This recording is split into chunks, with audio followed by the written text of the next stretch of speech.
All right.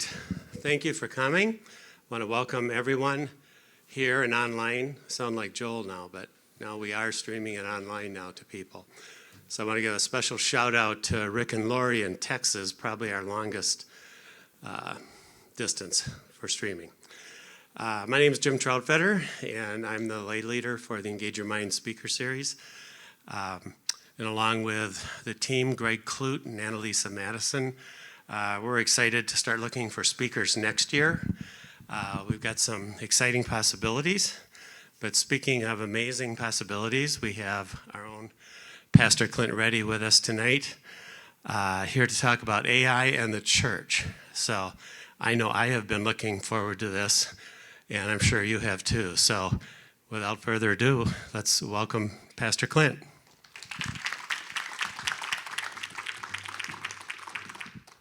All right. Thanks, Jim. Want to just honor and thank you as well for the vision of Engage Your Mind. You know, we talk about our church as a place where everybody has vision. And it's because we have this distinct belief that God is the vision giver. And then who could he give vision to? Anybody he wants.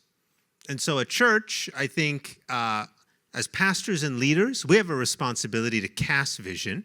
I think that's a really important leadership objective, is casting or sharing vision.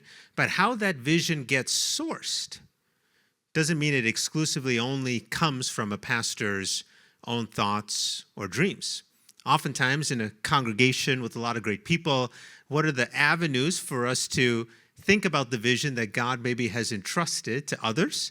And how can we create systems or opportunities to then resource that vision and help others rally toward that? So, Jim, you've been a visionary for this particular gathering, and want to honor and thank you for your courage. And then many of you, if you were at church this past Sunday, you may have also seen Jim up here and be like, I feel like I've seen that guy before.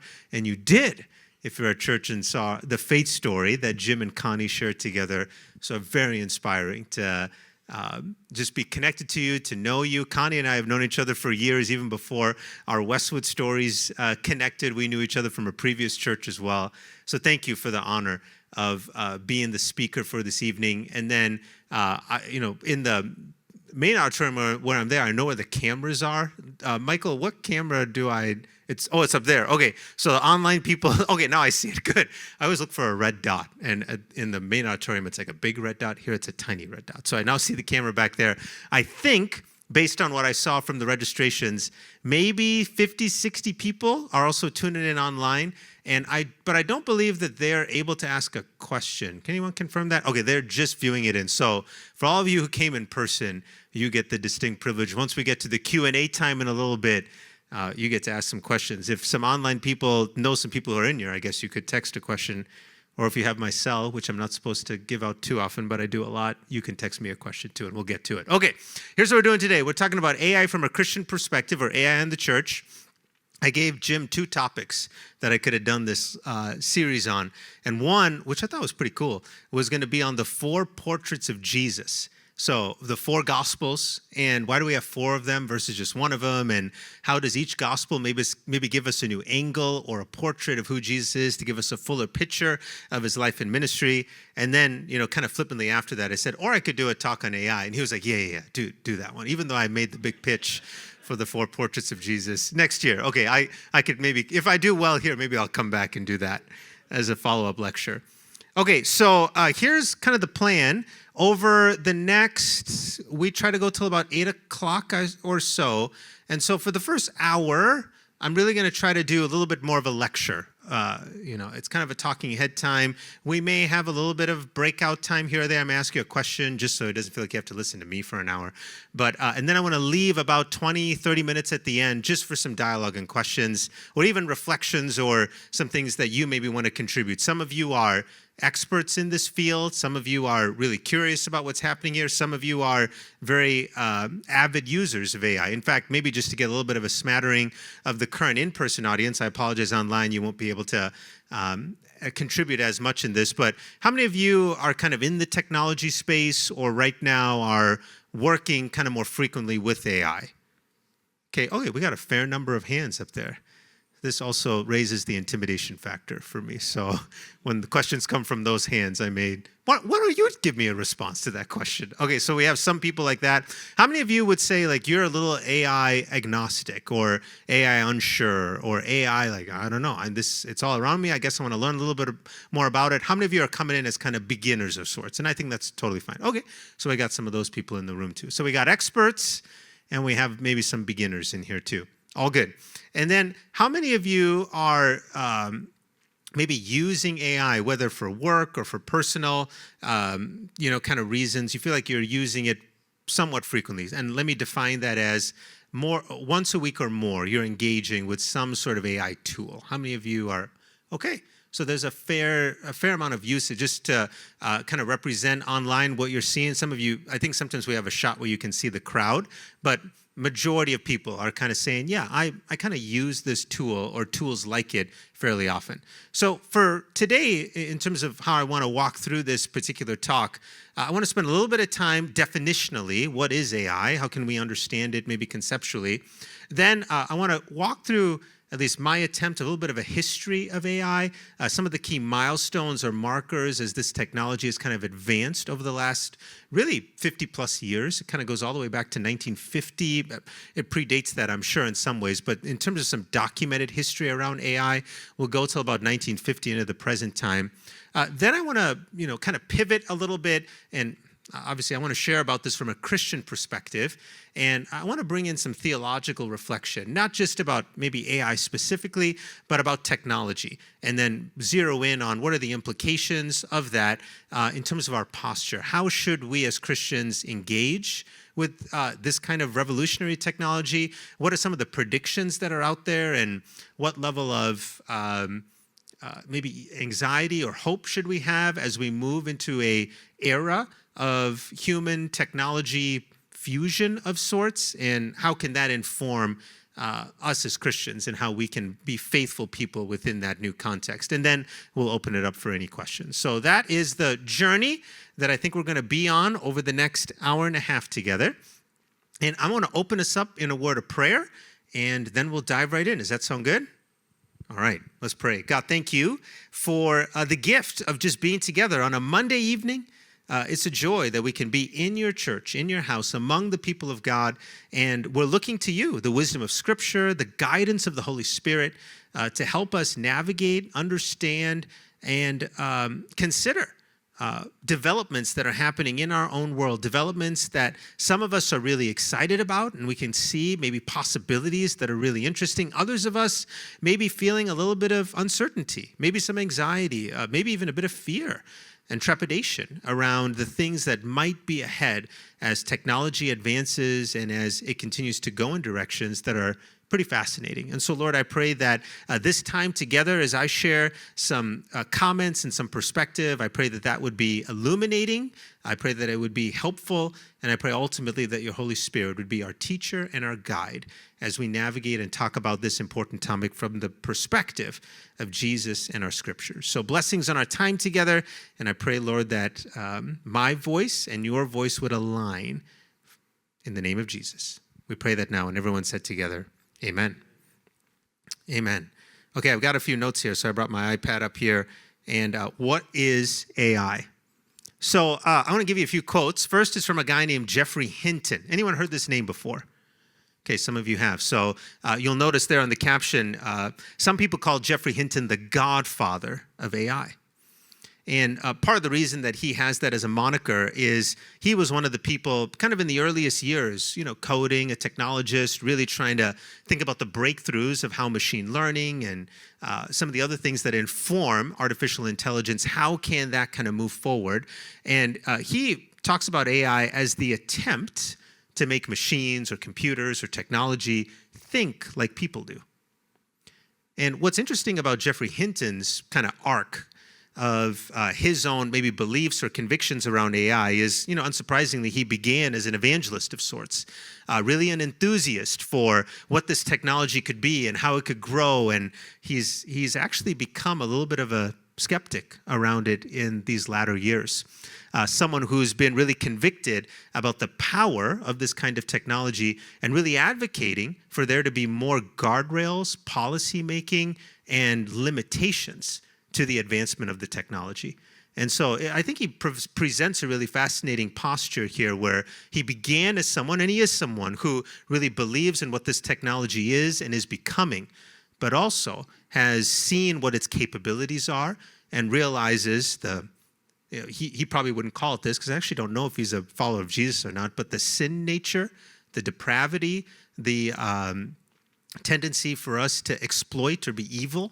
And he's realizing that when you put this amount of power in the hands of certain people, if it were to get in the hands of certain people without limitations, without restraints, without guardrails, without policies from a global level, that could, the ramifications of that could be pretty troubling.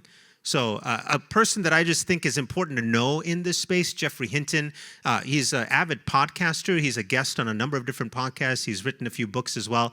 At the end of my presentation, I have a reference list of a couple books that you may find interesting or things like that. It's from this talk is really inspired by 4 key thinkers. You'll see them kind of quoted and represented throughout the lecture here, but Jeffrey Hinton is one of them, and I thought his definition of AI here is really interesting, an attempt to make machines think the way people do.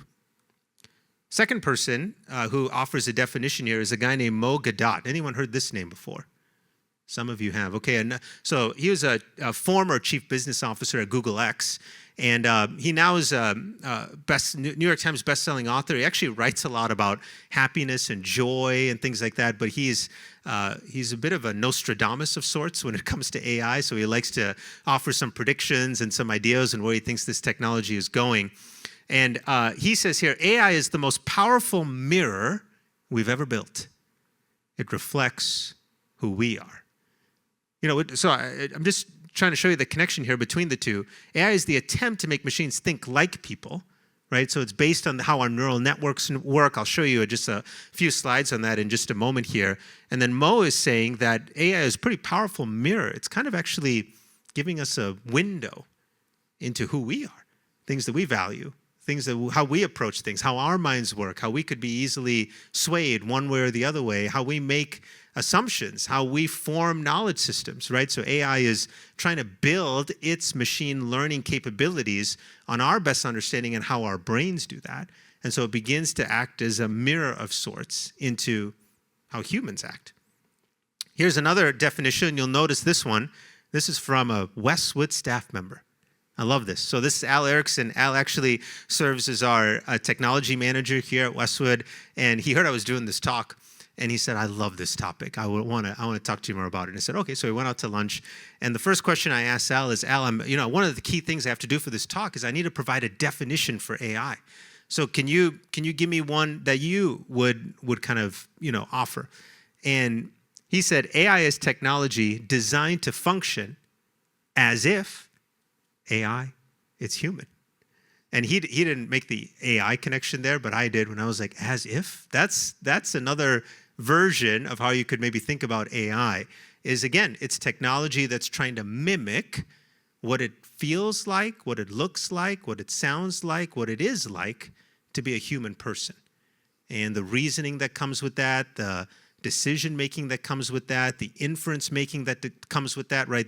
This technology is built around this concept of how does the machine mimic some of the things that our humanness, particularly our brains, are doing when we're processing and working through information.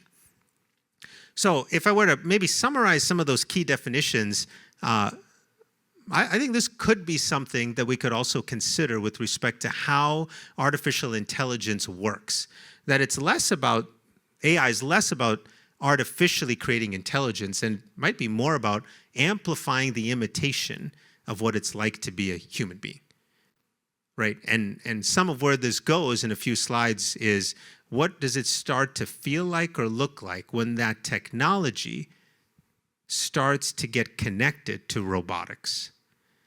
And the humanness of this technology isn't just experienced through a screen and a prompt that I put on a chatbot, but it's maybe starts to get experienced with another entity that looks like and operates like a human would. That, I think, is one of the horizons in this whole AI conversation that I think if you are feeling a little bit of trepidation or anxiety or concern, I think I would agree with you that there is a potential place where this goes that could feel a little bit, dystopian. It could feel a little bit disorienting of when the ability of the technology to do things like a human does in terms of how it processes information, for then to get housed or experienced or deployed through a machine that has limbs and has a face and all of these other things to it. That is, some of the things we read in sci-fi novels. That's like, oh, that's fascinating. And what does that mean for what does that mean for how we think about and consider our humanness and the theology around that? So again, I'll give you a little bit of preview of where I'm going to take this conversation as we consider some of those possibilities. So how does AI work? Just to give you, again, I'm not a technologist. I am a son of a technologist. So my dad was the IT director for a number of years at Johns Hopkins University in Baltimore. And when we first came to the United States, he was a business analyst over at Fairview Hospitals. And then he grew his IT career learning about inpatient and outpatient systems, particularly Epic systems based out of Madison, Wisconsin. So if you have MyChart, if in your primary care or other kind of medical facility, the back end of that is something called Epic. And my dad kind of cut his teeth on learning those systems and the implementations around that. So I do come as a son of a technologist, but I'm a trained theologian, not a trained technologist. So I'm going to do my best to give you a little bit of technology perspective, and I have a decent degree of credibility, although if you have any questions, my dad is watching later, so maybe I could ask him if I botch this completely.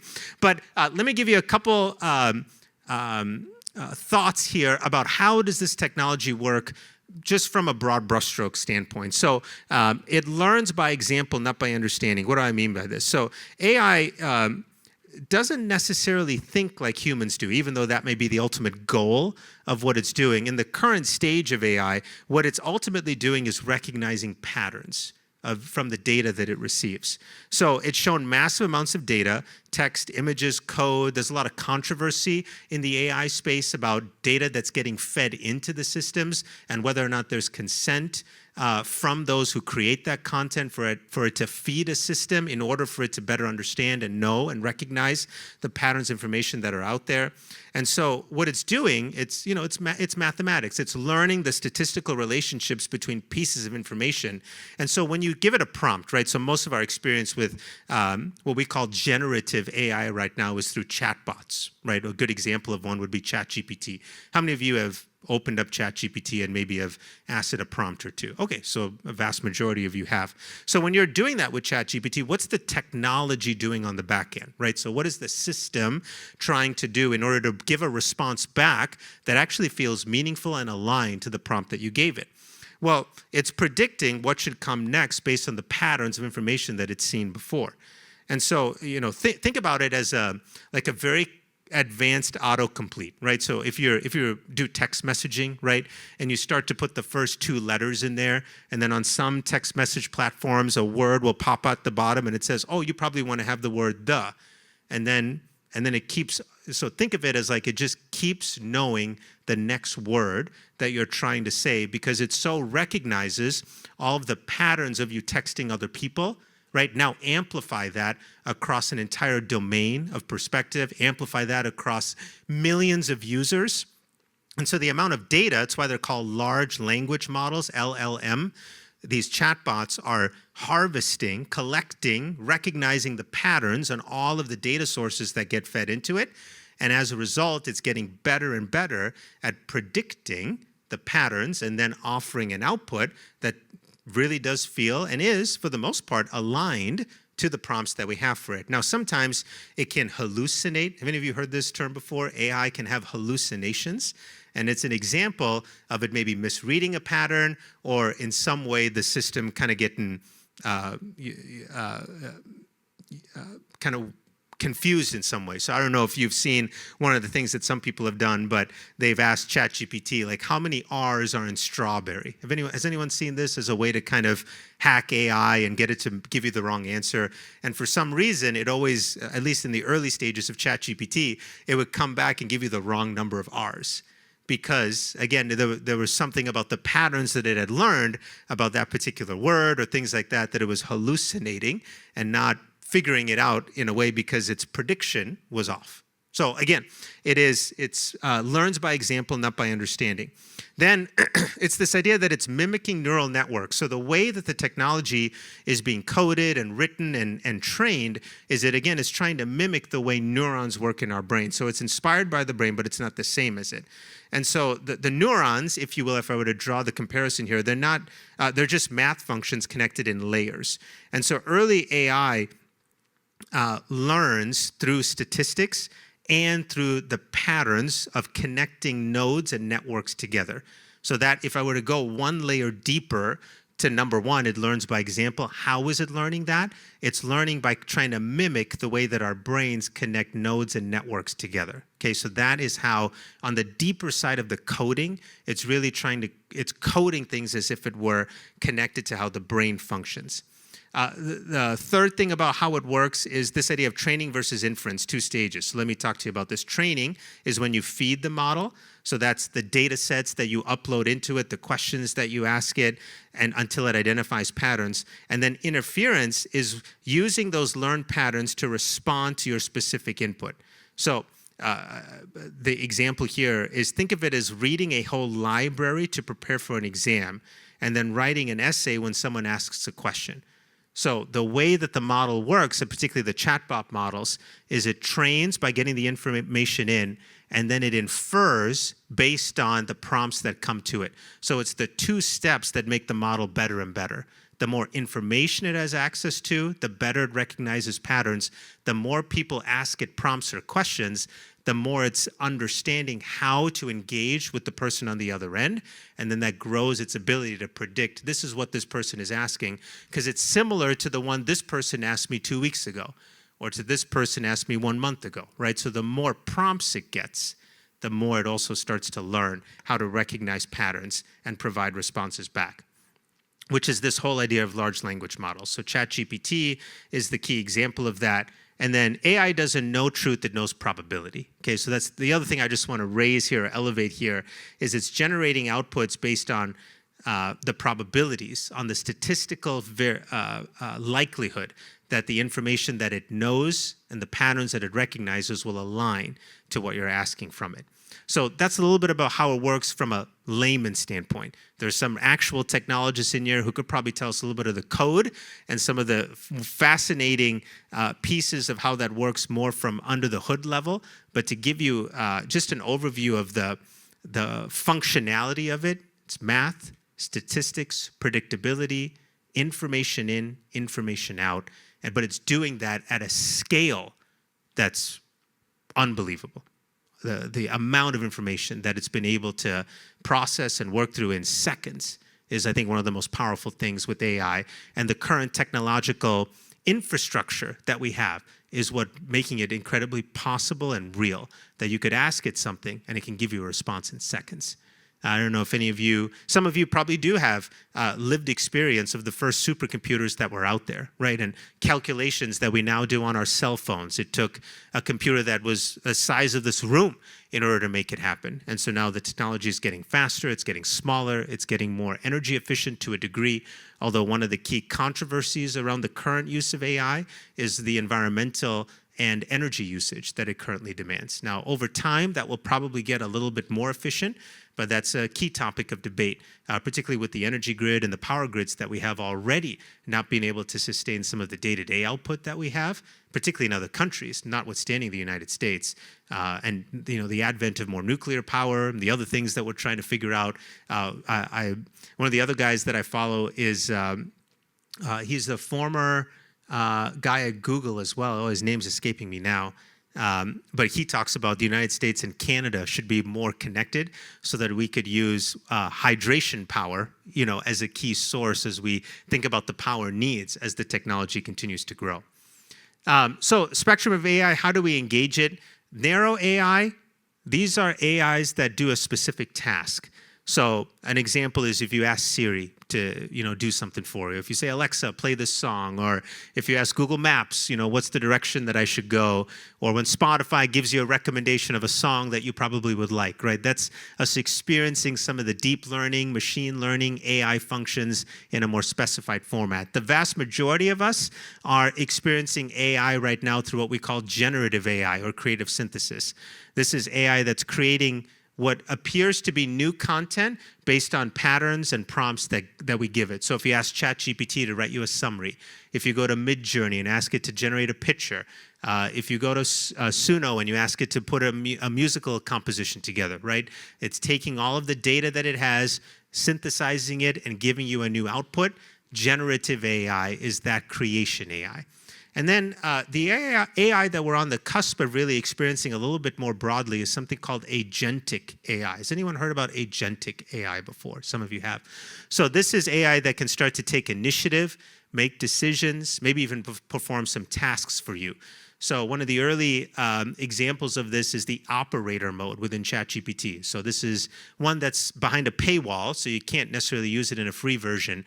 But some of the examples of how they're suggesting you could use this is, it's still a chatbot. So you kind of type into it and you say, hey, I've got dinner reservations tonight at 6:30. You know a little bit about what I like. Can you either call around or go on the web and figure out who's available? I need a seat for 2 at 6:30 at one of my top favorite restaurants, or one similar to it, because you know what my likings are. And then this operator mode can go, you can watch it do this. It'll go create a new browser. It'll go to a restaurant that you know. It'll go and click reservations.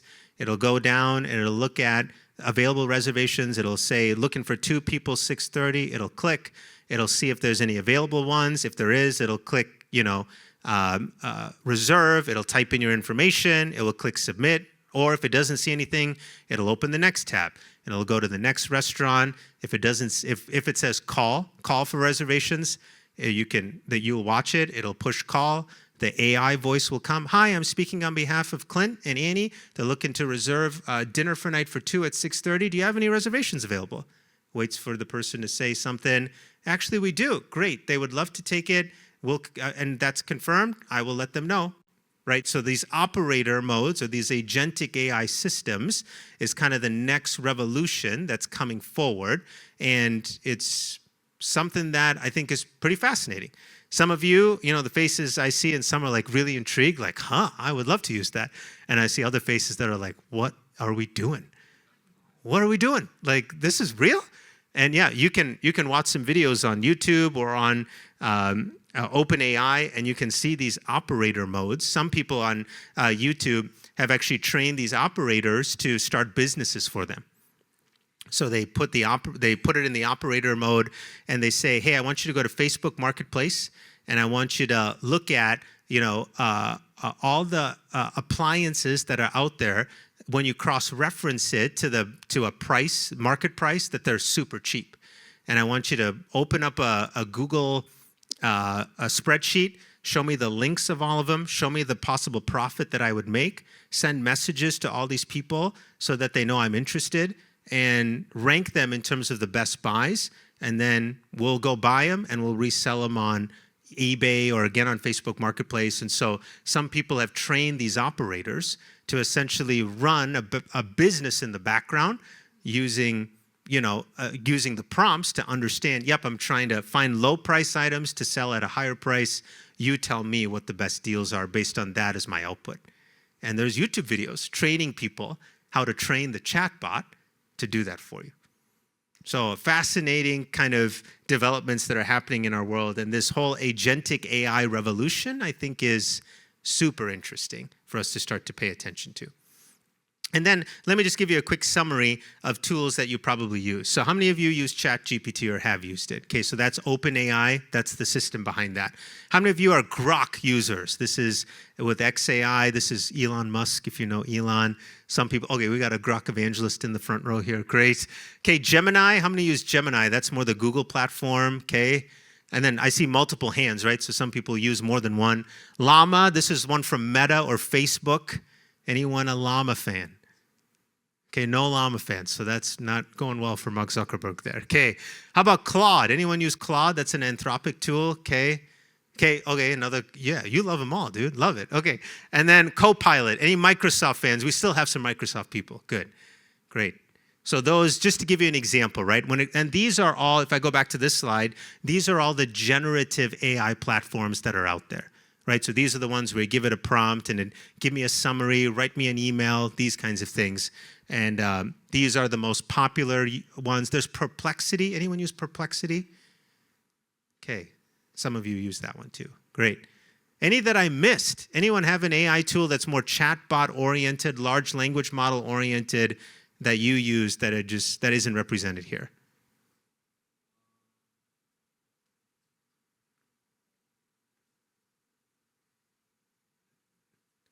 No?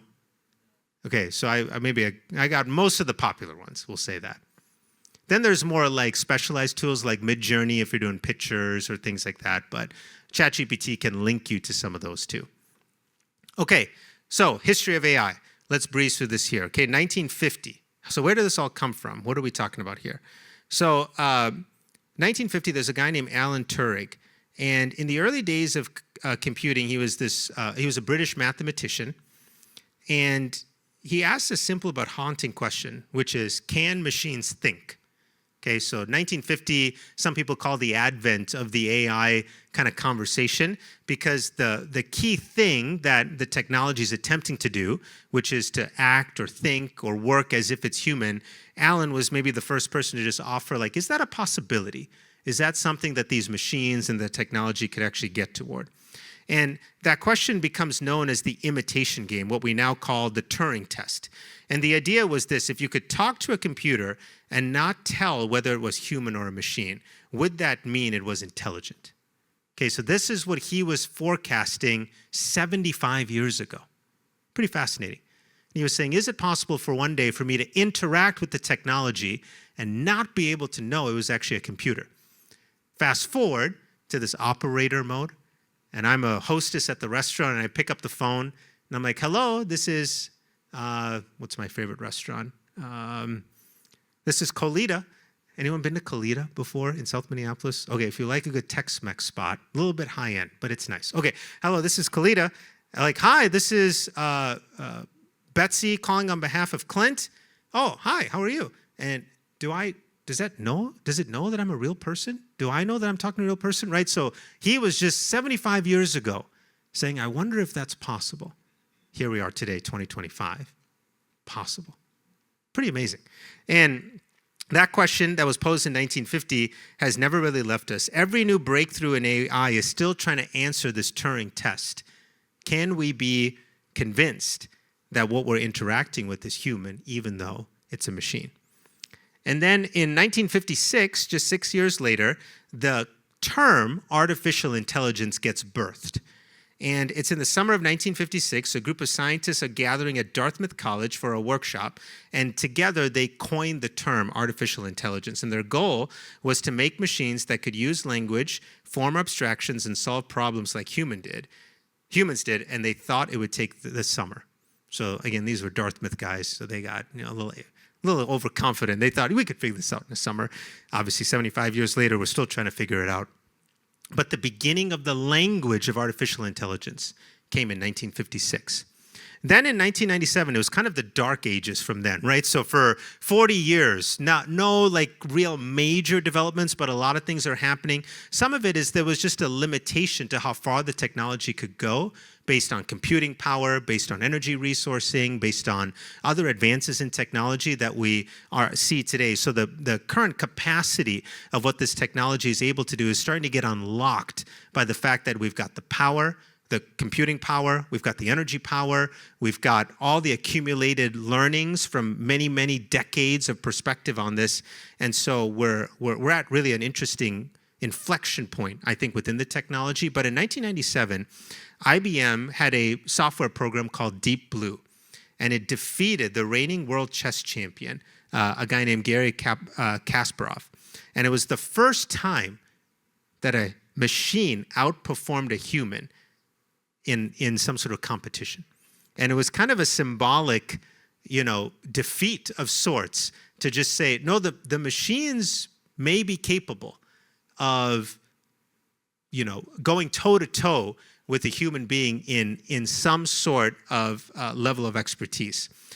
But again, Deep Blue wasn't thinking about playing chess. It was just going through a number of all the different permutations of what moves it could make, and it was just predicting the best move based on how fast it was able to compute how many possible moves were there, and how do those possible moves inform the possible moves the next person makes. And so it wasn't playing intelligently, it was playing predictively.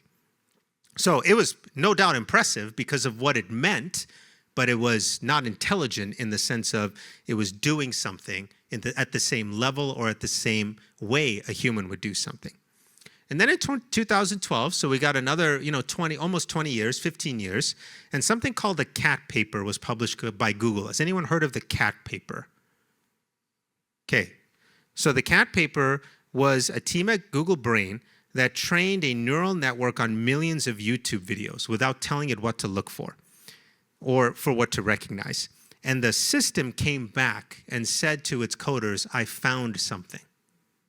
Okay, so basically how this system worked is they fed it all the videos in YouTube and it said, find a pattern. And the system came back to the coders and said, I found something. And they said, what did you find? And the system, interestingly, said, I found a cat.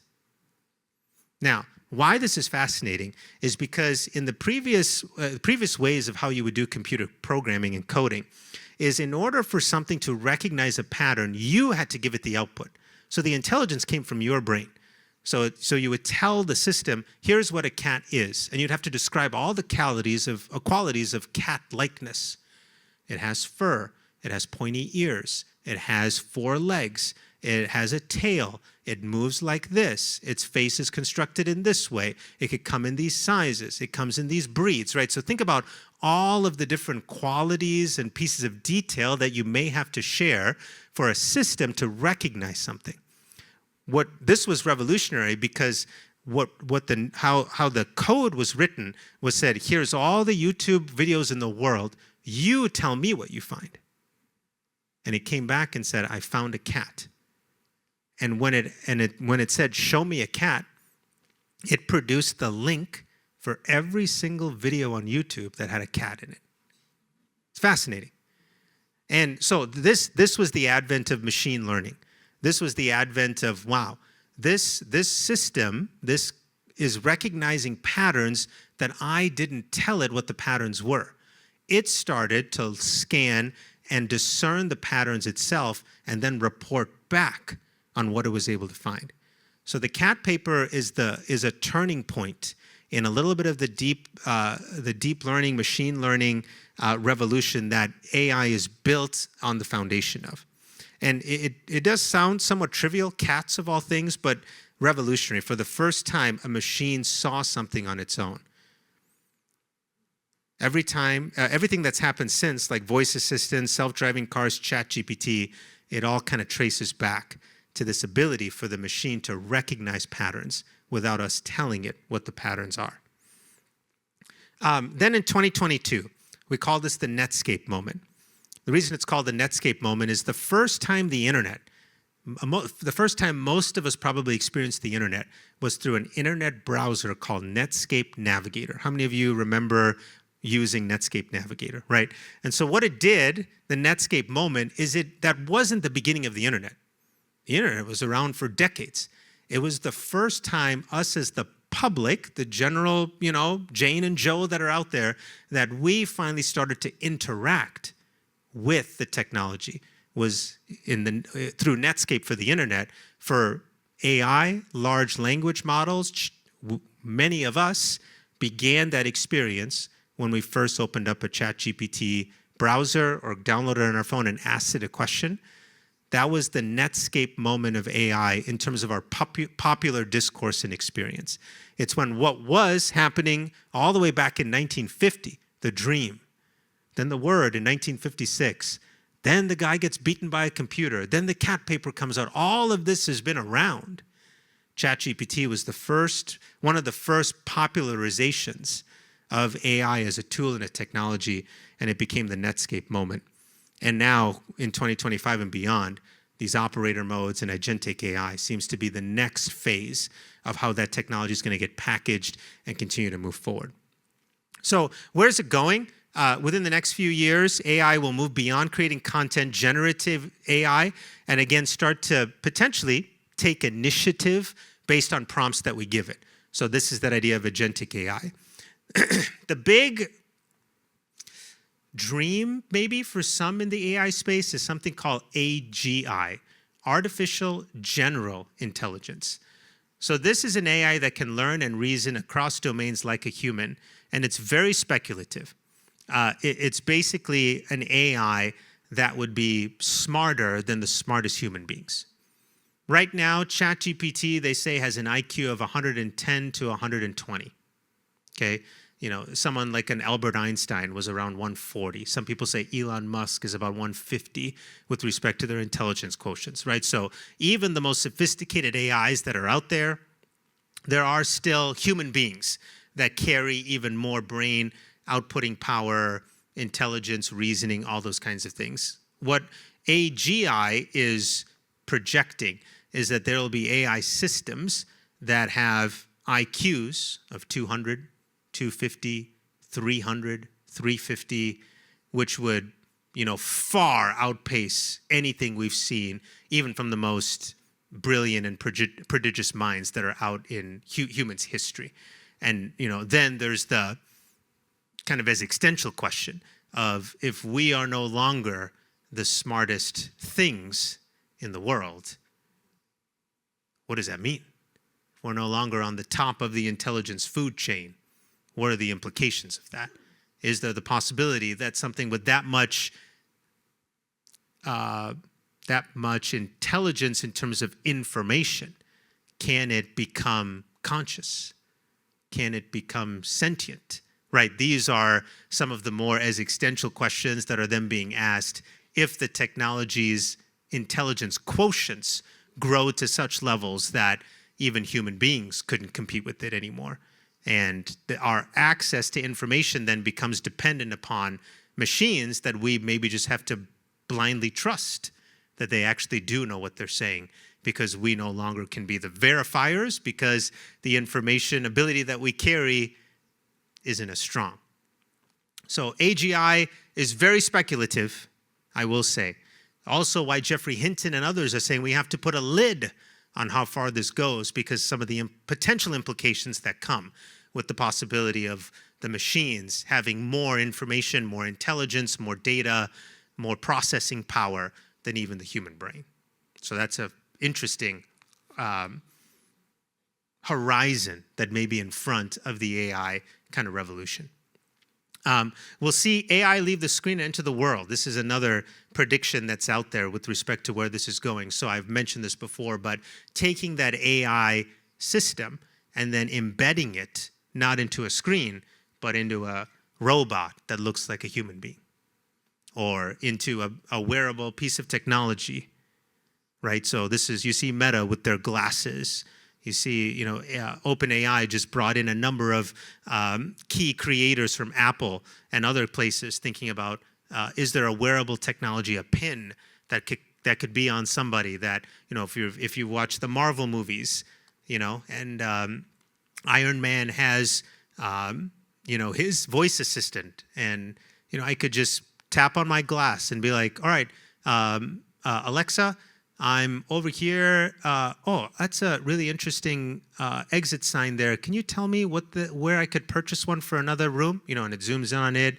It searches it in Amazon, pulls up a list for me. Oh yeah, that's the exit sign I was looking for, right? And it's all of these things start to potentially become part of our world. So that's the last one. AI will increasingly power immersive environments, virtual spaces that feel real. And so some of the things, again, that we've seen in movies or maybe thought about in sci-fi imaginations, a lot of how that technology is being built right now is actually inspired by the movies.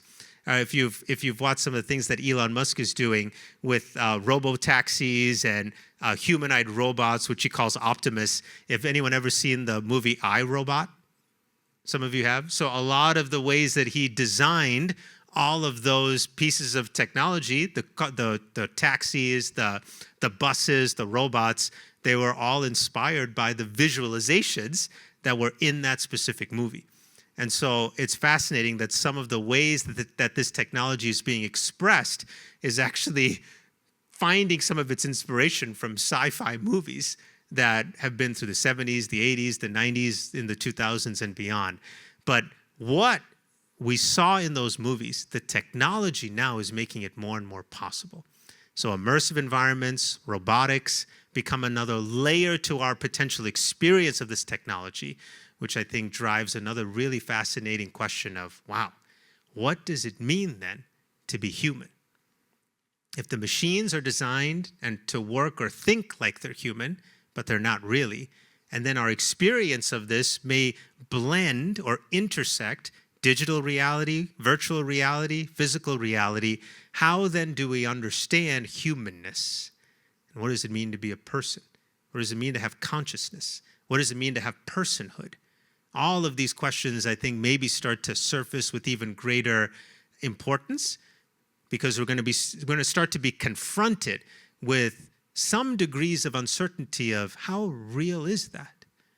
Picking up the phone and talking to someone, and is that a person or not? Going to a restaurant and the hostess, is that a real person or a humanoid robot, right? So some of the potential of where this goes, think of my kids and their kids. Some of us I don't know how much our world maybe will be fully impacted by some of those realities and confusions, but I think for our kids and our kids, they're going to live smack dab in a very hybrid world of technology and humanity fusing. I heard a take from a guy named Gary Vee. Has anyone heard about Gary Vee before? Kind of a entrepreneurial guy. Someone asked him a question, give me your most provocative AI prediction. And he goes, I think my kids, grandkids, okay, so he's in his 50s. So his kids now is in their, call them 20s, 30s, so their grandkids, so 2 more generations from now. He goes, I think some of them will marry AI robots. He's like, hey, he wanted a hot take, so here's what I think. I think it's going to progress so far that the ability to understand the distinction between humanity and robotics will be so thin that some people will say, my most trusted relationship is with an AI embedded within a robot, because it won't fight with me, it won't lie to me, it won't hurt me. And the intimacy that I want to feel with that entity will be more compelling than the risk that it might mean to try to have love or relationship with a human being that could betray me.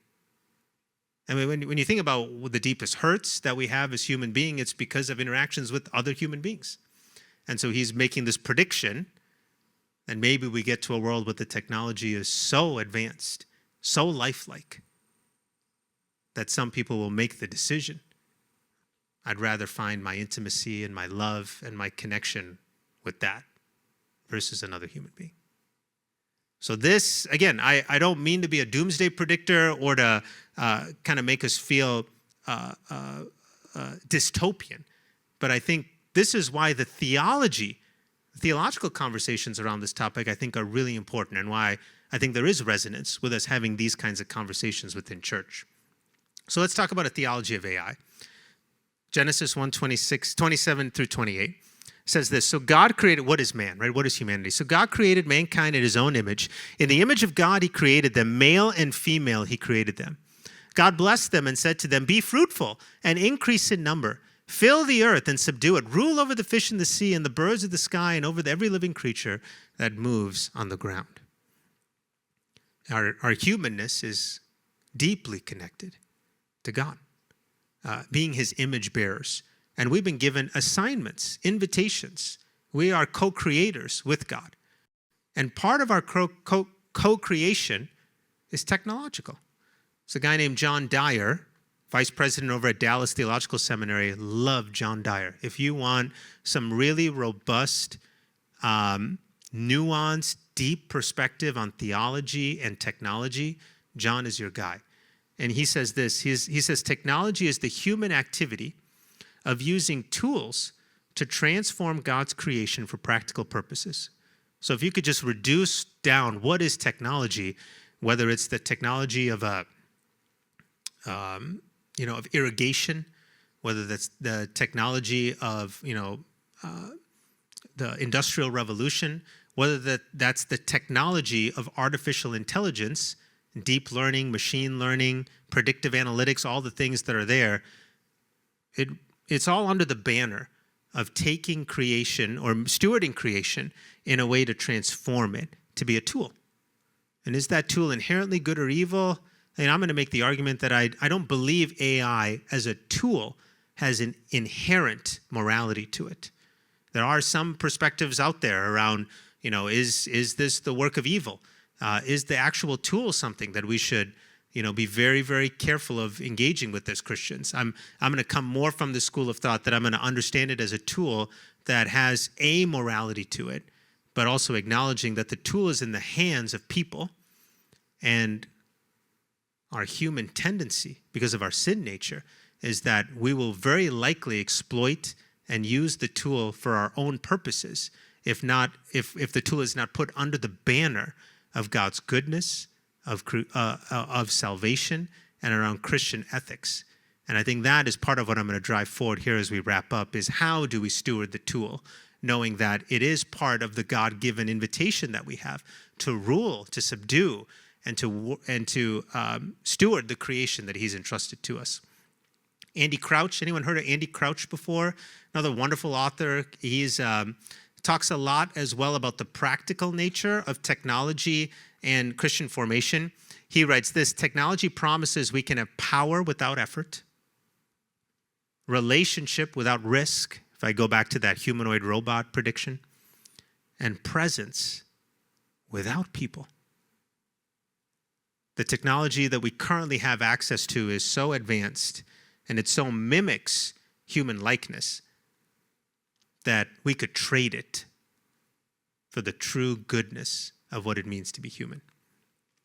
Psalm 88, verses 4 through 8, it's kind of a recap of the Genesis 1, 27 and 28 passage. But the psalmist writes this: what are mere mortals that you should think about them? Human beings that you should care for them, asking this question to God.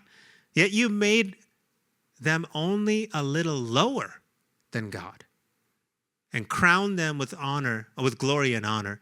You gave them charge of everything you made, putting all things under their authority, the flocks and the herds and all the wild animals, the birds in the sky, the fish in the sea, and everything that swims in the ocean currents. And we could add the minerals that are in the ground, right? All the technology that we have, we're mining rare earth materials.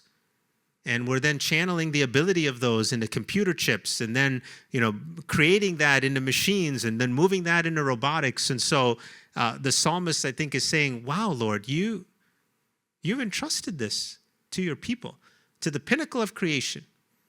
Every time in Genesis 1, God creates, he goes, this is good, this is good, this is good. It comes to humanity. He uses a superlative. This is very good. Tov ma'od, if you were to, see it in Hebrew. This is very good. So there's something about what he's entrusted to us as human beings that's pretty powerful. And so technology is pushing this very question forward. What does it mean to be human? What are we, mere mortals, that God should think about us, that he should care for us? Technology pushes these questions to the forefront, not because we might lose our humanity, but because we might forget what it means. I think this is what the advent of AI and its increasing popularity in our world is doing, is it's blurring the lines so far that we might just forget a little bit about what does it actually mean that I'm a human being. And so the discipline here is called theological anthropology, if you want $1 million word to use at your next dinner party. And it's just basically this idea of theologically answering the question, what does it mean to be a human being? It means we have personhood. It means that there's something about our distinct dignity. Our livelihood isn't just in the fact that we breathe. Trees breathe. Isn't just in the fact that we have life. Many things have life. It's because we have personhood. It's because we have the ability to relate, connect, to feel, to be connected to our Creator God in ways that no other part of creation can be. That personhood. It's why the Trinity is three persons, Father, Son, and Spirit. The co-eternal relationship that God has within himself is part of the image bearing that we carry. We're persons. We're more than just neurons that fire. We're more than just blood that courses through veins. We're more than just a heart that beats back and forth. There's an intangible reality to our life that says we're personal. And that personhood is part of the image of God that he's placed within it because it's part of God's very character and being. We have consciousness. We're aware of ourself and surroundings, and so some argue that AI has pseudo-consciousness to it because it's aware. It can go and find patterns and tell it back to us. But consciousness for humanity is connected to soulness. This is the Hebrew word nephesh, or the Greek word psyche. This is the breath of God that's within us. You know, in Genesis 1:27, in Genesis 2:7, we see God breathe into us the very breath of life. Machines don't carry soulness, even though they may mimic elements of it based on how we interact with it. And so the image of God is not merely physical or intellectual, it's relational and moral.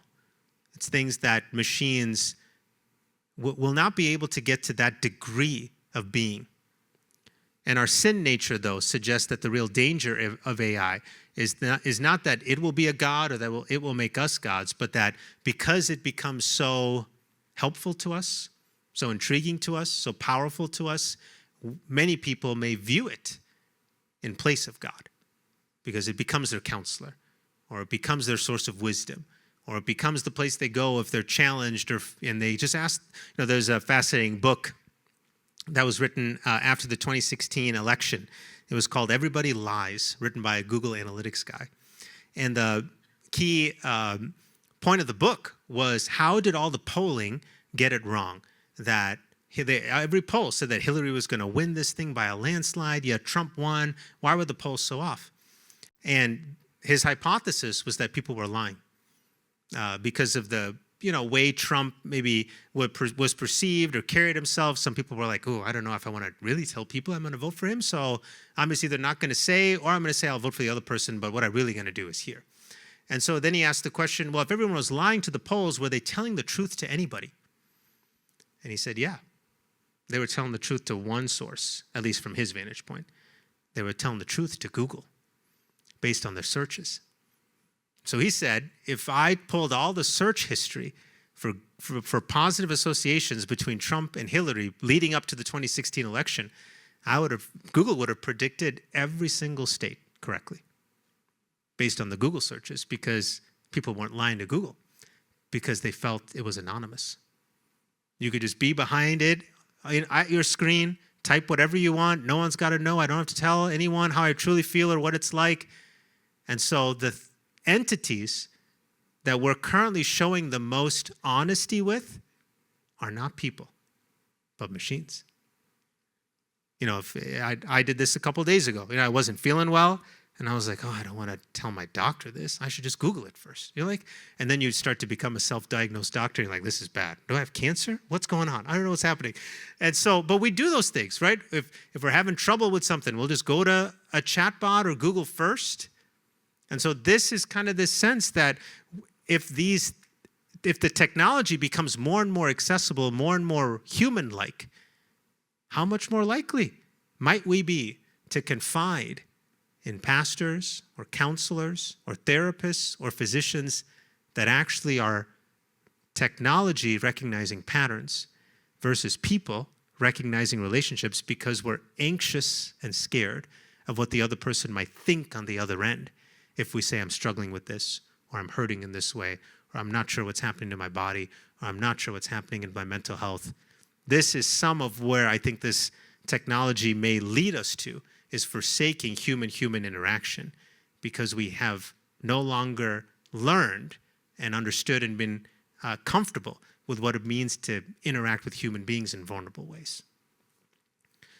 So just humanness or identity. AI learns from data, we learn from relationship. AI learns by seeking efficiency, we seek meaning. AI processes language, but we speak love.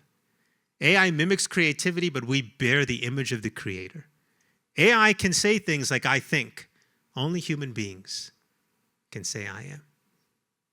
Who does God say that he is? I am that I am. Jesus has 7 I am statements in the book of John, elevating his humanness with his divinity. And AI can generate output, but we were designed for worship. So just giving you the compare and contrast. It may mimic, it may look, particularly in the age of potential robotics, it may be hard to tell, but there's something core to the soulness, to the personhood, to the image bearing of what it means to be human. And this is what I think we need to elevate as we as faithful Christians engage with the technology. We need to hold a stake in the ground of what it means to be human, not what it means to be intelligent. Because the machines, I think, will continue to be increasingly intelligent. They will increasingly mimic how humans create and package information. But the soulness, the personhood, the Imago Dei that's imprinted on us as image bearers of the living God, a machine, unless God breathes into a machine, which I don't see any hint in Scripture that he's attempting to do that. That's the unique, vulnerable, beautiful thing of what it means to be human. Okay, lastly, our posture. So what does this mean? Where is this going? What could happen? Here's one thing. The first trillionaire in human history is what will happen because of AI. Whoever owns the biggest of the AI pie will become the first trillionaire in human history. Elon Musk seems like the person who's most likely to get there. So there's going to be a new standard of rich and poor as this technology continues to grow and as certain people hold more of its power and as certain people may become unemployed or underemployed as a result of the technology. They say the number one job at risk in the AI revolution is truck drivers.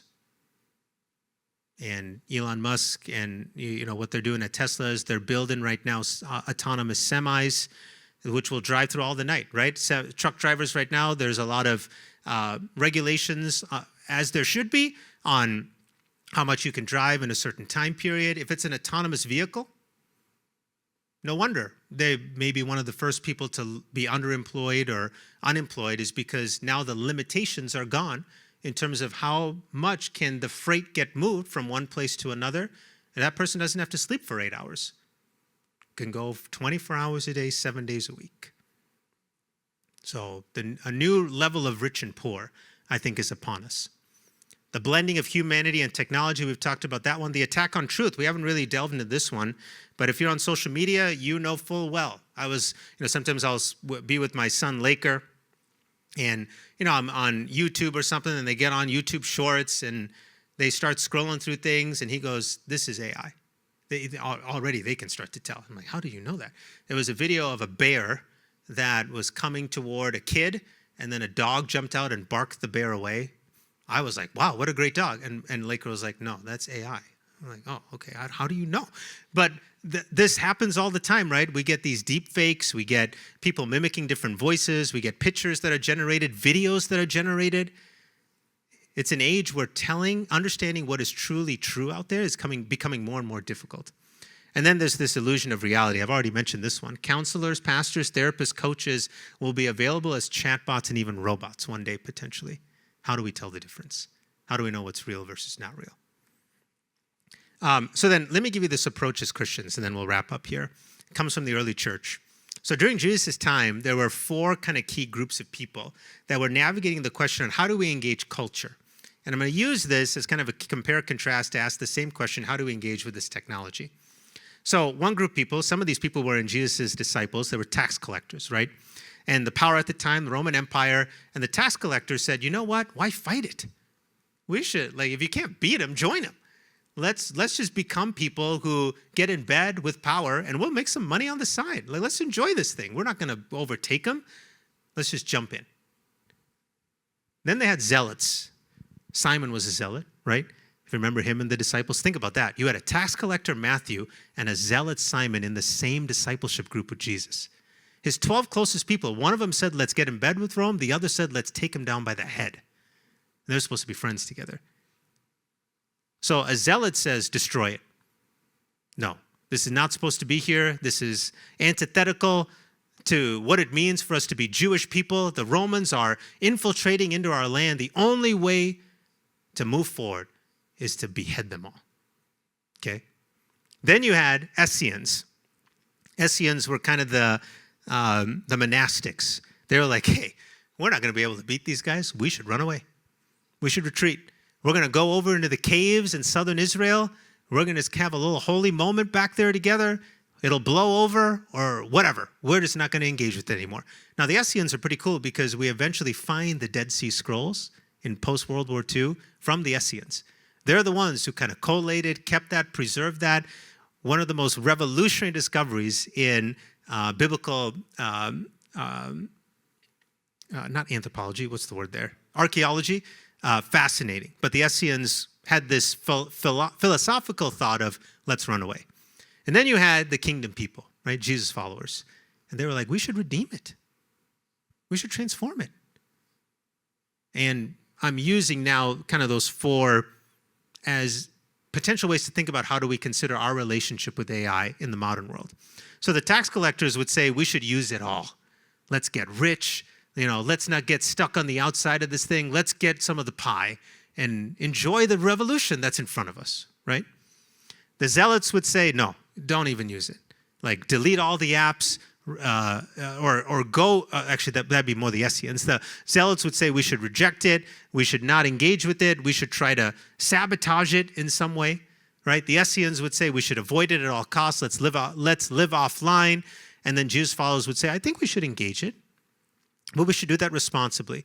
We should understand it as a tool that at the end of the day has amoral qualities to it, but we should engage that tool in a way that exudes love, glorifies God, and it is not being seduced by the power and the temptation that come with it. And so there are other considerations that maybe we should think about with respect to AI, ethical, environmental, theological, and philosophical considerations. Some of these I've already highlighted here, so for the sake of time and questions, I won't belabor this point. And then some other questions that I thought were interesting is when it comes to how this technology is being experienced by most of us. So some of you may generate social media content with AI, or we may be experiencing that content that's AI generated.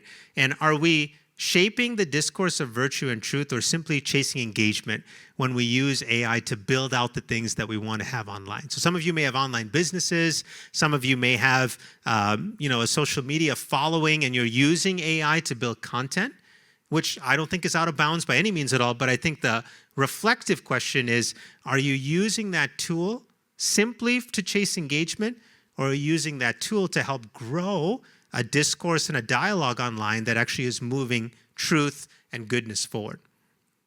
Some of you may use AI tools like robo-advisors, or there may be other AI tools that you're using for your financial planning or investment strategies.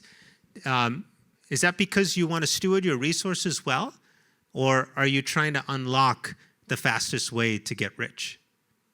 Right? So again, and take AI out of it. If you're just working with the best advisor, human advisor in the world, what's the motivation behind wanting access to that kind of information and expertise? AI-powered health and lifestyle choices, use technology to honor your body, or are you trying to get to the healthiest version of yourself with the most hacks possible? And AI is going to help you figure that out, right? Or AI-generated productivity. This, I think, is one of the key questions in even our space today. If I'm behind on sermon planning, can I just use the bot? It could just help me get a few things done. I got a funeral this week, and I got a few other. I got to do an Engage Your Mind lecture. I got a football practice to get to. Can I just use it to generate this email quick? I don't really have time, right? So it can make us more efficient. But then, are we being forthright? Are we being honest? Are we being ethical about how that output then gets represented if I send that email out, or if I put together that talk, or if I design that presentation together, right? So all of these things help us move faster, but to what cost and to what end? And how much does that speed then ultimately erode the purpose of humanity? That one of the invitations that God gives to us is to Sabbath and to rest, to put limitations to a degree on our output, so that we realize that our purpose is not generating output, but generating worship. I think this productivity question is the one I personally wrestle with the most, because I'm very drawn to get a lot of things done. And I love to be fast. I was never a fast runner, but boy, I love to be fast on a computer. That's fun. And is there a point, though, where I've overextended my own capabilities, capacity, and integrity, because I'm allowing the machine to fill in the gaps that I don't have the time for, that I don't have the space for, that I don't have the energy for, and I'm still maybe able to push out the things that I feel like I'm supposed to, but the amount of effort, energy, heart, intentionality that's within those creations and outputs, that I think is a really important productivity question for us that are part of this world and feeding these systems. You know, some people, I had a great conversation with my wife, what was this, maybe 2 months ago, when the lottery was almost at like an all-time high, a couple $1 billion. And we had this ethical conversation of, should we buy a lottery ticket? And the reason it became an ethical conversation is because, and please don't hear me say if you bought a lottery ticket that I think you were in the wrong. I'm just using this as an example of navigating where some of these lines are for each of us. And I said, it could be $2 billion. Like, wow, think of all the things we could do with that, X, Y, and, you have all of these super grandiose, very idealistic thoughts of how you would use the money, even though the vast majority of people who become millionaires or wealthy people as a result of the lottery lose it within years, sometimes months, and they describe how they wish it would never have happened to them because how it strained or amplified the dysfunction that was already within the relational systems that they were in. And as soon as people learned that they had a ton of money, the relationship became even more about, you have the money and I need help on this or that, et cetera, et cetera. And so the ethical conversation was, if we buy tickets, are we feeding a system that continues to exploit and hurt people because they become unsuspecting winners of something that most of them never wish they ever won, even though on the front end it looks like a really great idea and it could revolutionize your life and all these things like that. Now, I still did buy a ticket. My wife didn't convince me entirely because maybe I thought I was overly idealistic. I was like, no, we'll be able to do it right. And we won $4, so that was nice. But I put in 10, so that was wasn't a good return. But those are things, right? These are the kinds of conversations that I think are important for us to ask. As we feed these systems, they get better and better. And so, do I think we should avoid them entirely? No. Do I think we should put limitations on how much we use them? Yes. So ChatGPT, for example, there's a free version and a paid version. And the free version, you can only have so many prompts in the most advanced large language model system that it has. So one of the limitations that I put on myself for ChatGPT use is I only use the free version. I don't use the paid version. Because if I'm using it enough and it says you've reached your limit, I use that as a lid to say, okay, I'm not going to use it anymore today because I've used it enough. I've used enough of it to help me on a couple key projects, summarize a few things for me, wonderful. So I use the free version limitation as my lid on it. Now, again, I'm not being prescriptive with that, but I'm just suggesting ways that we consider what are limitations that we self-impose, because the technology will not put limitations on it as it wants to learn and grow. So finally, and then we'll have 15 minutes for Q&A, here's what I think. I don't think we should fear AI, but I don't think we should idolize it either. I think we should engage thoughtfully like kingdom people, not like Essenes, not like zealots, not like tax collectors. I think it's a tool. It's an amoral tool that we as Christians can faithfully use for the flourishing of creation and humanity, not for exploiting others. I think we need to speak truth with grace. I think the AI revolution is going to make it increasingly difficult to tell what is true or not. And the most wonderful value proposition of Christianity is it's a truth-telling faith. I think AI is only going to elevate the opportunities that we have to share and convey truth to a world that will be increasingly confused by what it sees and what it reads. And then I think we have to remember the human-centered perspective here, that even though AI is going to mimic humanity, even as it attempts to think like humans, what it means to be truly human, to be image bearers of God Almighty, to have personhood, to have soulness, those are things that we cannot forsake and that we need to protect and we need to uphold as people who are followers of Jesus. And so my last quote for you is from John Dyer. And he says this: every technology amplifies a truth, and every technology has the potential to hide a truth. And what I mean by that is, where's my last bit of notes here? You can tell how much I used my notes. I think I only went to this twice.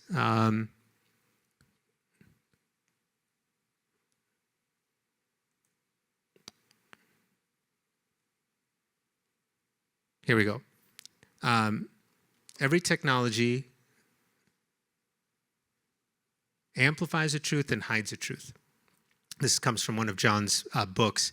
And he says, the truth that AI can hide is the truth of who God is, because of how much it amplifies God-like and human-like things. And so the reason that I wanted to have this as a closing quote is I think one of the important ways that we carry forward in the AI revolution that's upon us is to do what we were always called to do, which is the Great Commission and the Great Commandment. The Great Commission being to make disciples of all nations, baptizing them in the name of the Father, the Son, and the Holy Spirit. The Great Commandment being to love the Lord our God with all our heart, soul, mind, and strength, and love our neighbor as we love ourselves. The truth of technology, what it amplifies, is that God has entrusted to us creation. In Genesis 1, in Psalm 8, we see that God has said to humanity, I trust you. He's entrusted us. He's empowered us through the power of the Holy Spirit to steward creation, to create technology, to amplify the goodness of God in the kingdom. That's the truth that I think technology amplifies. The truth that it hides is that we could do it without God, and that we could do it without the ultimate purpose of the kingdom, discipling one another and loving our neighbor and loving the Lord as we love ourselves. And so I think if we can keep those things at the forefront, we're able to engage with this technology in a faithful way. We're able to think about the future of where this technology goes with hope and with groundedness. And then we're able to navigate some of the uncertainties that come with it, being tethered to the power of God and the wisdom of the Holy Spirit. And so with that, let me open it up for any questions that you might have, and then I'll leave this as a resource page as we close so that you can see that as well. So Jim, I think you have a mic. You're going to walk around here. We've got about 10, 15 minutes for any questions. And again, if there are technology questions, I'm going to see if I can get my dad on speed dial. And because again, I'm the son of a technologist, but I'm a trained theologian. So Dave, you got a question? So I'm sitting here thinking about the fact we've talked about financial aspects that might come up with AI, but everything revolves around money and politics. So do you think AI will eventually become a Republican or a Democrat? Yeah, okay, that's funny. Some of it, so if I go back to these chatbots, right? So these are examples of all the different chatbots that are out there. And there's a lot of interesting research that's being done on the biases or the leanings of these particular chatbots based on, one, who the creators are, and then two, who the users are. So ChatGPT will kind of be said, oh, those are the West Coast Silicon Valley people, and all the biases that come with people from that mindset is kind of already embedded into the outputs and into the core pattern recognitions that come with a tool like ChatGPT, whereas Grok, which, is coming from Elon and may have some more, call it ideologically conservative leanings in some of the things that it outputs or generates. So I do think that these bots, these chatbots in particular, probably do have some sort of ideological lean one way or the other, but that's based on the fact that it's being fed information. So going back to this one, it's trained and it's inferring.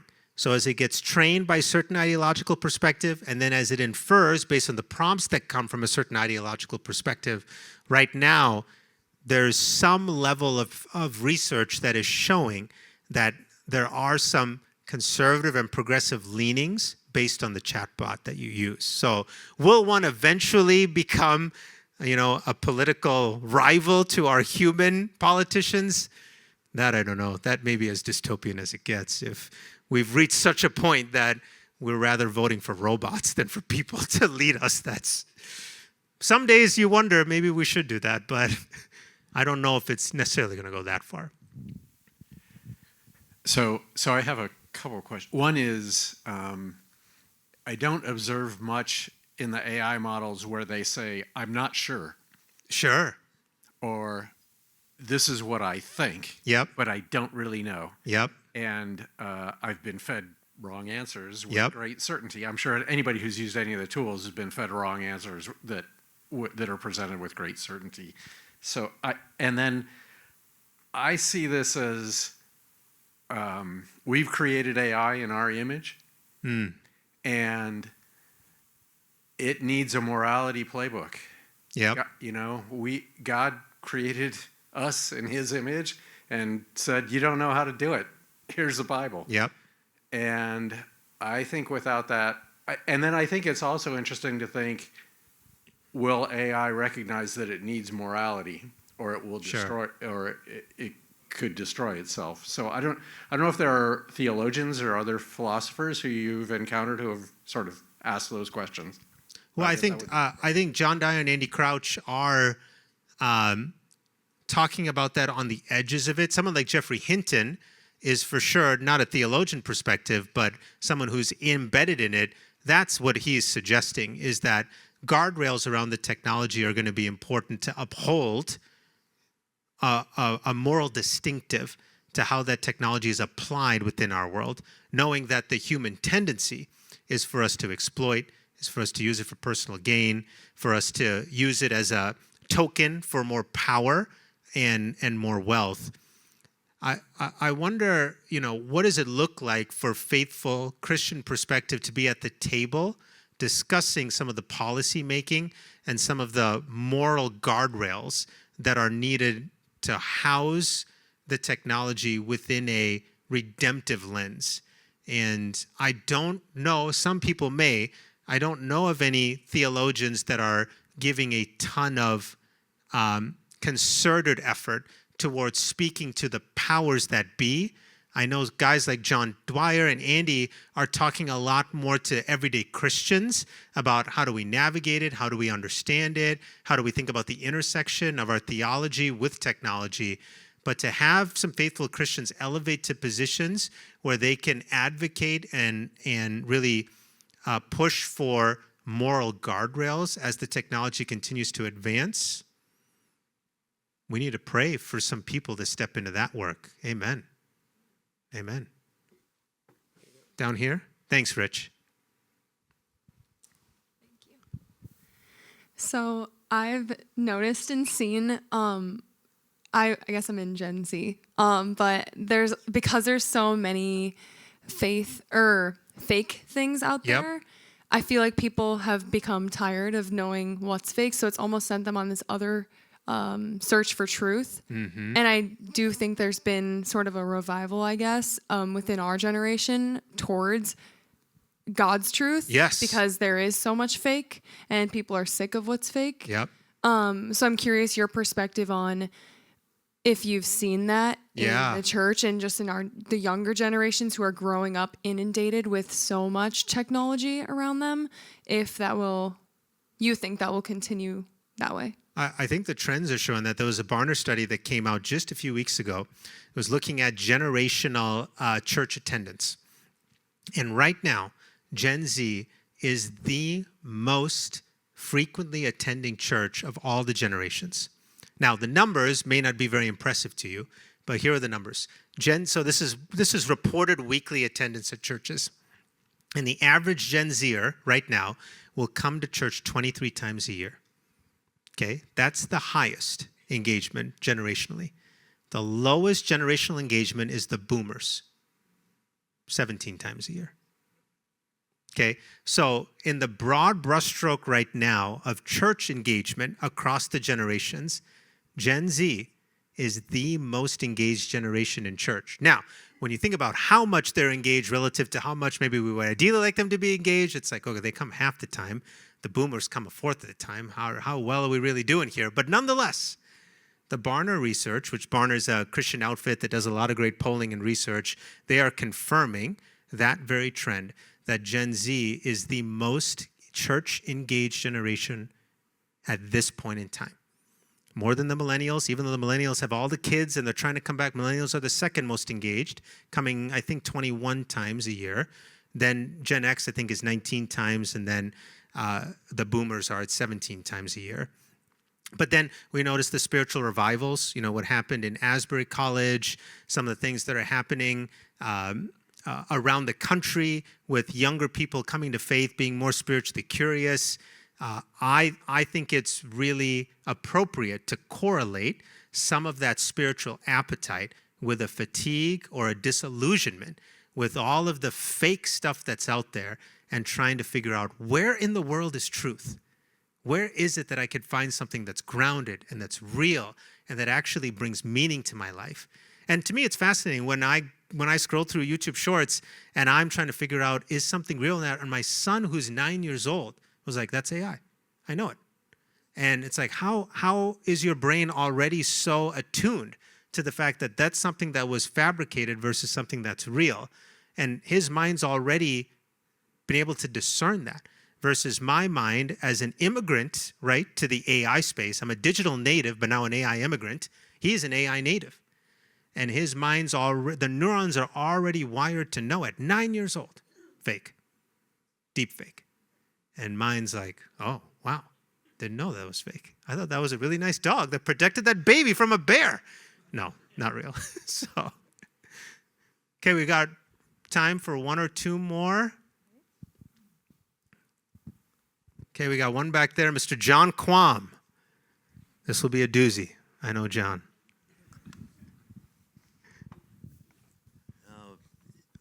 I think about 15 years ago, a guy by the name of Nicholas Carr wrote a book called The Shallows. Okay. And Joel actually preached a series of messages about what the digital world was doing to our brain. Mm. And research that was done shows that people that are engaged so much in the digital world, that part of their brain grows. Okay. And the part of the brain that processes and thinks about information, that shrinks. Yeah, sure. So if you don't have time set aside away from the digital world, you're going to be less and less able to discern that question that came up about what is truth. Yeah. You're not going to be, you're just going to be, take whatever's given. And so it's really, really significant to set aside time away from the digital world, away from your phone, away from the laptop or the iPad or whatever you got, thinking about things, just thinking. Well, John, I think that's a really important invitation for us. It kind of brings back the spiritual discipline of fasting. And, food is primarily how we think about that. But, is there a new rhythm that many of us consider in our lives to have digital fasts? One, just to not be inundated with all of the algorithms and the frustrations that come with our digitally saturated world. But two, to protect our very brains and souls from being so dependent upon the technology that we no longer think or live for ourselves. I think one of the things that's going to make it super challenging over time, our digital fasting right now could be as simple as turning this off. As this technology continues to go, and if some of this technology's visionaries are going to get what they see as wearable technology, glasses, pins, they become so integrated into our day-to-day living that to fast from them could be a really, really sacrificial decision in some respect. Take off the glasses. No longer wear something that maybe becomes part of my, everyday routine. So I think as the technology immerses itself and connects itself more to our day-to-day human experience, the more what's the right word here? Subversive, I think it might be for us to be fasting digitally. And I think as Christians, that's going to be a countercultural decision that will have increasing ramifications to it as the technology fuses more with our human interactivity. But I'm with you in that being an important call for the Christian in the now and into the future. Okay, last question right over here. Thank you. I think I know what you're going to say, but as a pastor and as a father of 4 young children, what excites you about all this, and then what frightens you? Yeah, okay, that's good.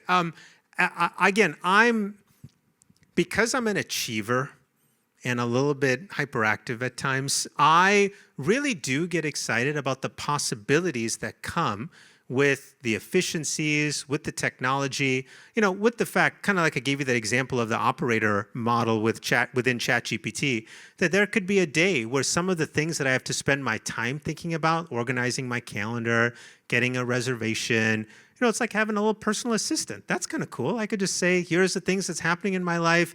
Can you just help do some of those things for me? Now, the other degree of that is someone on the other end will do the same thing.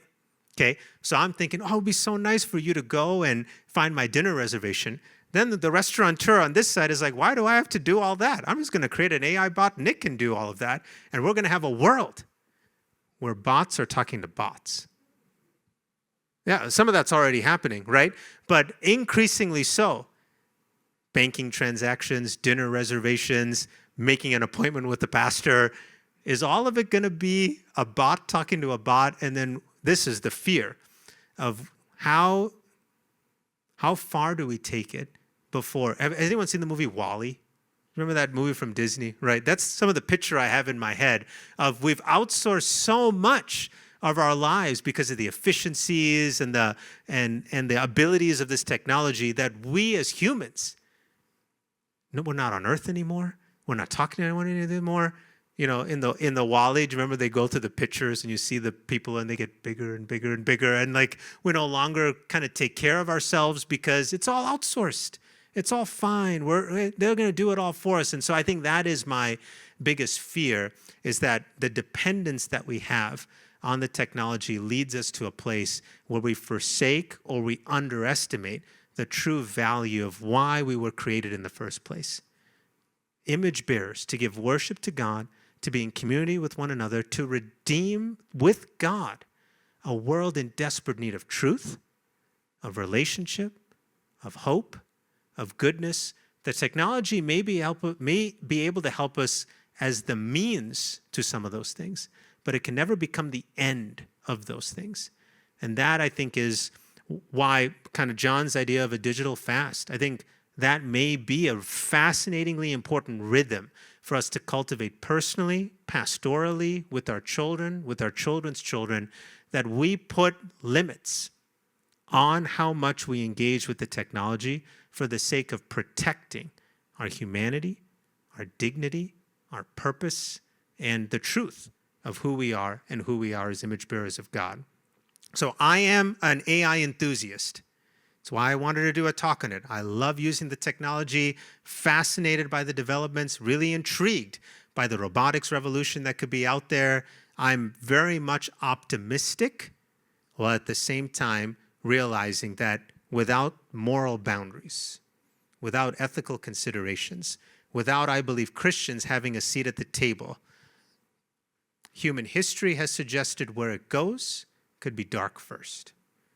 And that, I think, is something that we should not be naive to. I think it's something we should be praying about, praying for our leaders, praying for innovators, praying for Christians to rise up to be important stakeholders as the technology grows, because human history is a good lesson that initially the technology will want to be exploited. And usually after that happens, we kind of raise our hands and we say, oh, whoops, we need to put some guardrails on it. The prayer, can the guardrails come first so that we can avoid the winter before the summer comes? So, Jim, any closing words you have? No, I'll ask you those questions later. Okay, sounds good. But thank you so much. Let's thank Clint. Yeah, thank very you. much. Thank you. Let me offer a prayer and then I'll dismiss us for the evening. So again, thanks for all those watching online too. So Lord, thanks for a great conversation tonight. Appreciate everyone's attentiveness. You gave them some level of strength to listen for an hour and a half about a topic that's important to us, Lord.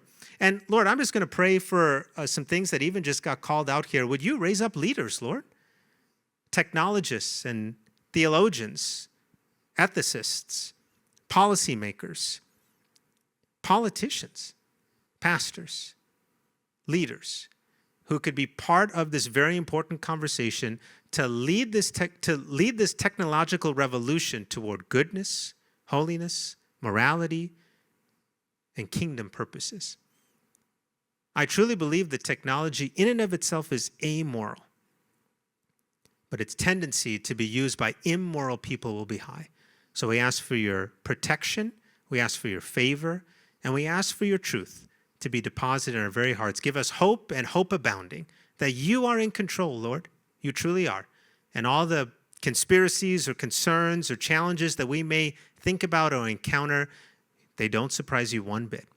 And so we're going to hold on to your very grip right now, Lord. You're going to carry us forward as we think about faithfully engaging, not being manipulated, not using it for exploitation, but again, leveraging it for the kingdom, the Great Commission, and the Great Commandment. So blessings now in our time together. May this elevate our thinking, and may this give us confidence and hope moving forward now in the name of Jesus. And everyone said together, amen. Thanks, friends. I'll be around if you want to talk a little bit more. And thanks for coming to Engage Your Mind, AI from a Christian perspective.